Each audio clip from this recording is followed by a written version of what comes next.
Roshan Shawn அவங்க வந்து கிட்டத்தட்ட ஒரு 8 மாசங்கள்ல இருக்குன்னு நினைக்கிறேன். 8 மாசம் இருக்குமா காரமாட மீட்டிங் வச்சு?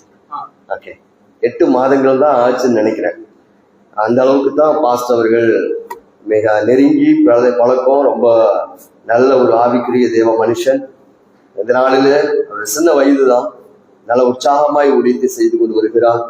அவருடைய தாயார் வந்திருக்கிறாங்க, அவருடைய துணை அசிஸ்டன்ட் பாஸ்டர் அவங்க உதவியாளர் வந்திருக்கிறாங்க. கைகளை தட்டி அவர்களை வரவேற்போம். ஆண்டவருக்கு நன்றி செலுத்துவோம்.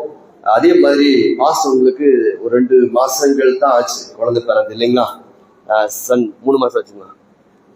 3 மாசம், 1.5 மாசமா? 1.5 மாசம் தானே? ஆமா, அதுக்குள்ள 1 மாசம் ஆச்சா?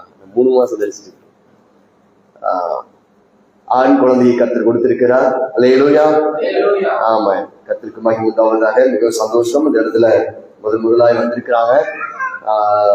சொன்ன உடனே அழைப்பை ஏற்று வருகிறேன்னு சொல்லி இந்த நாளில் அவர்கள் வெகு தூரம் பிரயாணப்பட்டு வந்திருக்கிறாங்க. அவங்க பெங்களூர்ல இருந்து மறுபடியும் அவங்க தமிழ்நாடு தான், ஆனாலும் பெங்களூர் தான் பிறந்து வளர்ந்தது. எல்லாமே ஊட்டி பகுதிகளில் தளமாக வைத்து தமிழ்நாட்டில் பல இடங்களில், அதிகமாக சொல்லப்போனால் காரமடையில் ஒரு பிரைஸ் சென்டர் சனிக்கிழமை தோறும் அற்புத உபவாச ஜபத்தை அவர்கள் நடத்தி கொண்டு வருகிறாங்க. விடுதலை உபவாச ஜபம் ஒவ்வொரு சனிக்கிழமை தோறும் நடத்தி கொண்டு வருகிறாங்க. அதே மாதிரி பல கிராமங்கள், பல பட்டணங்களில் தமிழ்நாடு முழுவதும், மறுபடியும் வட மாநிலங்கள், பல இடங்களில் அவர்கள் ஊழியத்தை செய்து கொண்டு வருவாங்க. இந்த இடத்துலையும் நமக்கும் ஊழியத்தை செய்யும்படி கர்த்தருடைய சித்தத்தின்படி வந்திருக்கிறாங்க. அல்லேலூயா. அவர்கள் மூலமாய் தேவனுடைய வார்த்தை நம்ம கேட்க இருக்கிறோம். எத்தனை பேர் சந்தோஷமா இருக்கிறீங்க? அல்லேலூயா. Praise the Lord. ஆண்டவருக்கு மகிமை உண்டாவதாக.